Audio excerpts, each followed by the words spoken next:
Halo semua, kali ini aku akan mereview sebuah hotel di Jakarta Pusat. Iya ya, hotel ini start dari 200 ribuan aja tapi nyaman dan memiliki banyak sekali fasilitas dan kelebihan yang bisa ditawarkan oleh hotel ini. Nah, tentunya juga hotel ini memiliki kekurangan ya, karena tentunya harganya cuma 200 ribu gitu. Jadi kita akan bahas lengkap tur hotelnya, menyebutkan kelebihan dan menyebutkan juga kekurangan dari hotel ini pada video ini. Maka subscribe ke channel ini dan juga like video ini, dan ya langsung aja kita review hotelnya.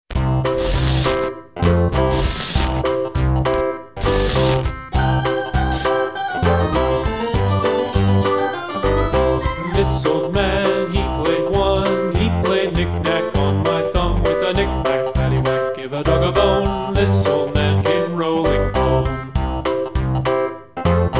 This old man, he played two, he played knick-knack on my...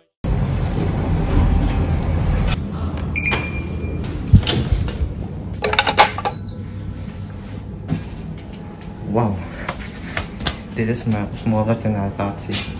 Benar-benar lebih kecil dari yang aku bayangkan sebenarnya. Oke, kita akan room tour sekarang. Oke, jadi akhirnya udah sampai di hotel Cool Living, dan kita seperti biasa tur dari pintunya dulu. Pintunya ini ada ininya, ada buat melihat keluar, jadi aman. Dan bisa ada emergency route in case ada apa-apa. Dan dari atas pintu itu langsung AC, karena ini bener-bener kecil banget dan lebih kecil dari yang ada yang aku bayangkan. Aku kira kan oke lah, emang kecil gitu, cuma nggak sekecil ini, tapi wah ini parah banget kecil, cuma nggak ada masalah. Dan iya, kita akan langsung aja tuh. Ini kuncinya juga ada keycard kayak gini ya, tuh ini ada dua saklar, yang satu buat lampu ini tuh LED yang di bagian sono, terus yang satu buat yang sini nih. Nah gitu ya, terus di situ juga ada kiblat, terus ada sensor, mungkin sensor panas atau sensor asap kali ya, karena ini no smoking room, yang bisa dilihat dari sininya no smoking. Ada gantungan, dan untuk di sini ini ada TV-nya merek Samsung dan kecil banget, mungkin sekitar 24 inch kalian. Nah, terus untuk di bagian sini ini itu apa namanya, kayu gitu ya. Nih kalau kita lihat ini pakai kamera ultrawide nih, jadi kayak gini. Kalau pakai kamera ultrawide terkesannya besar, tapi ya kalau mau yang asli ya kamera biasa gitu ya. Nah, terus ini untuk di sini dia ada kayak lukisan yang abstrak gitu, dan di bagian sini dia itu ada yang namanya jendela, dan jendela itu nggak ada kemana. Kita lihat sama-sama. Bukan jendela sih karena ini di frosted gitu, dan jendela itu cuma bisa buka segini, dan nggak tahu ini nggak ada kemana, ke bawah sana kali ya tuh. Ya begitulah, nggak usah dibuka juga karena udah ada AC tentunya. Nah, untuk meja itu bener-bener kecil banget, nggak tahu nih ini muat laptop atau enggak. Ada telepon, tisu, air mineral, dan ada dua buah colokan, dan apa nih, on off, terus ada kabelan. Wow, keren, ada kabel buat internet in case kalian tidak mau pakai wifi. Di sini ada USB, nice. Terus di sini ya nomor colokan, dan ini dua saklar tadi fungsinya benar-benar sama yang di belakang TV. Ada remote AC, remote TV, dan ya ini mejanya benar-benar cuma segini doang. Nah, kita lihat dulu kasurnya sedikit. Ini kasurnya single, dan juga panjangnya sih pastinya cukup ya, lebarnya 2 meter cukup buat satu orang. Dan untuk bagian sini dia ada kayak gini ya, dan kita bawa ke sini gitu ya. Ini ada kompartemen lah pokoknya. Di bawah ada sendal, di situ ada penyimpanan, terus ada buat gantungan baju, dan di sini saklar buat ke kamar mandi gitu. Di sini ada handuk satu, dan udah sih untuk ruangannya segitu aja ya. Kalau mau dilihat overallnya kayak gini, bener-bener kecil banget. Ini di sini pintu ya, oke, segini, set.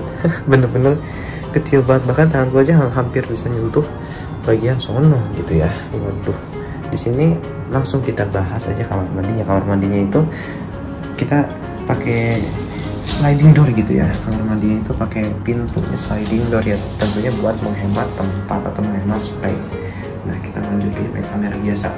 Nah, mulai dari mungkin kanan dulu kali ya. Kanan dulu di sini finishing kayak gitu, terus di situ ada shower yang cukup pendek. Kepala aku pun hampir mentok sama showernya. Dan untuk di sini dia tentunya ada water heater, ada sabun dan shampoo, dan di sini ada apa namanya, sink, dan ada sikat gigi, odol, dan sabun batang. Itu ada kaca, di situ ada hanger, tulisan, dan ada klosetnya. Jadi ya itu ada tempat sampah dan tisu. Jadi overallnya kayak gini aja ya, cukup kecil banget tapi pas lah gitu. Justru kayak kamar mandinya cenderung terlalu besar dibandingkan dengan kamarnya yang bener-bener sekecil ini gitu. Tapi iya, overall sih nice banget sih. Segini itu 25.000 untuk standar Jakarta atau bahkan Bandung Utara pun itu tergolong cukup murah sih. Tapi kita mendapatkan pemandangan yang wah, incredible, luar biasa. Kita lihat dari sini. Tuh. Gila. Wow. Skyscrapers view yang luar biasa. Dan di sini ada pemukiman warga dong di bawahnya. Gitu, pemukiman warga biasa dan skyscraper. Wow. Kita lihat ke sono. Ya, pokoknya gitu deh. Dan suhunya juga cenderung adem sih. Gak tahu kenapa. Wah, pokoknya keren sih. Ini food court atau bukan food court, lebih tepatnya restorannya ya. Wow.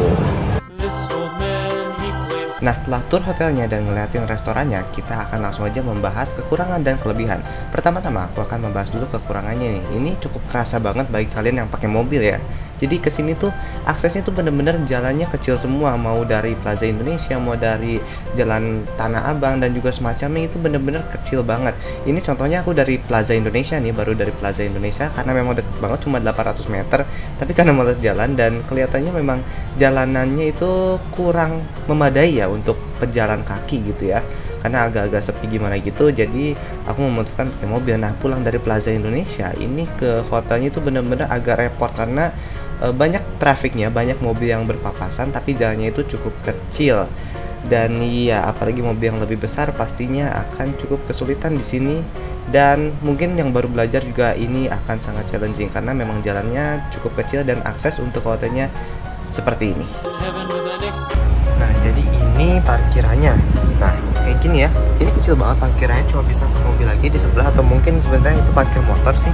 Terus kalau misalnya kita lihat ke kanan, ini ada 1, 2, 3. Jadi bisa 3 mobil lagi. Berarti cuma bisa 4 mobil ya. Agak-agak iya kurang sih buat hotel yang udah cukup bagus seperti itu.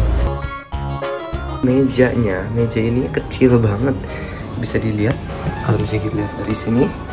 Nah, ini ya, tuh lihat. Gila, segini dong. Ini bener-bener banyak banget bagian laptop yang tidak tertutupi meja gitu. Jadi memang ngeri jatuh sih, cuma untungnya kalau laptop yang agak-agak berat ya dan agak-agak kokoh gitu nggak akan sih. Cuma kalau laptop yang ringan kayaknya ini bakal jatuh deh. Dan ini ukurannya 14 inch. Jadi ini laptop yang lumayan kecil banget sih ini gitu. Jadi gimana kalau yang lebih besar, rasanya tidak akan bisa gitu ya. Jadi ya kalau misalnya kalian punya laptop lebih dari 14 inch atau ya 15 inch ke atas, pastinya akan susah banget untuk fit di sini. Kelebihan pertama adalah gak tahu kenapa walaupun kamar ini kecil banget, tapi ini benar-benar nyaman. Seperti aku bilang sebelumnya, ini interiornya tuh paduannya pas banget ya, warna lampu yang warm white dengan interior kayu-kayu dan warna ivory atau warna putih gading. Itu kayak memadukan jadi homey gitu kesannya gitu, dan ya nyaman aja gitu diem di sini walaupun kecil, tapi ya oke lah, nyaman untuk ditempati. Dan juga untuk beberapa hari pun ini masih oke sih. Plus kamar mandinya juga nyaman, cukup besar untuk mandi, enak. Dan juga water heater, AC dan semuanya itu functioning well, jadi gak ada masalah sama sekali. Jadi untuk roomnya sih memang bener-bener oke dan nyaman banget. Oh iya, dan harganya juga murah guys. Ini 200 ribuan aja, jadi kayaknya agak susah juga sih nyari 240 ribu hotel kayak gini di tengah-tengah Jakarta. Susah pasti. Jadi lokasi co-living itu memang salah satu kelebihan paling utamanya dari dia, karena dia tuh lokasi di tengah-tengah Jakarta banget, overall Jakarta. Dan di sini tuh co-living, jadi bener-bener hampir di tengah banget dan dekat ke apapun. Indomaret ada, Tanah Abang, terus Plaza Indonesia dekat, GI juga dekat, Sarinah dekat, Monas juga lumayan, Museum Nasional, Istiqlal, Katedral, semuanya juga lumayan dekat dan masih bisa dijangkau dengan jalan kaki. Kelebihan terakhir dari co-living ini adalah restorannya. Ya, restorannya tuh bener-bener oke banget dari banyak sekali aspek. Pertama, kita bahas dulu harganya. Harganya tuh murah-murah banget. Makanan 50 ribuan, minuman 30 ribuan, yang dimana itu untuk standar Jakarta Pusat, bahkan standar Bandung pun itu udah sangat-sangat murah. dan rasanya juga oke lah. Rasanya mungkin biasa aja kali ya, ternyata tom yumnya enak nih. Aku coba tom yum ini harganya di bawah 50.000, tapi ternyata rasanya enak banget, dan minumannya lecit itu kayak 25 ribuan aja gitu, dan itu juga porsinya lumayan banyak banget gitu ya. Dan untuk view-nya, tentunya ini view-nya incredible. Untuk dengan harga yang kita bayar dan mendapat view seperti ini dengan kenyamanan ini, oke banget sih, harus dicobain. Oke, jadi kesimpulannya co-living itu gimana? Co-living ini menurutku sangat amat worth it. Dengan harga cuma 240 ribu aja ya, kita udah dapat hotel yang nyaman banget, memiliki restoran yang enak, dan juga pemandangannya bagus banget. Aksesnya gampang, mudah, dan juga deket kemana-mana. Paling jalannya aja sih agak sempit gitu ya. Terus ya kalian pertimbangkan aja kekurangan dan kelebihan sudah tadi aku sebutin. Dan hotel ini memang bener sih cocok untuk yang lagi bisnis trip atau lagi ada urusan ke Jakarta Pusat gitu ya, ini cocok juga. Atau misalnya orang yang pengen staycation, pengen ngerasain suasana lain gitu ya, udah suntuk banget, udah pusing banget, pengen ngerasain suasana baru, bisa juga nih nyobain kesini gitu ya, karena kita bisa santai-santai di rooftop atau santai-santai di kamarnya, karena kamarnya juga udah nyaman banget. Jadi segini aja untuk video kali ini. Sekian video kali ini, semoga bermanfaat. This old man, he played four, he played knick-knack on my door with a knick-knack, paddywhack, give a dog a bone. This old man came rolling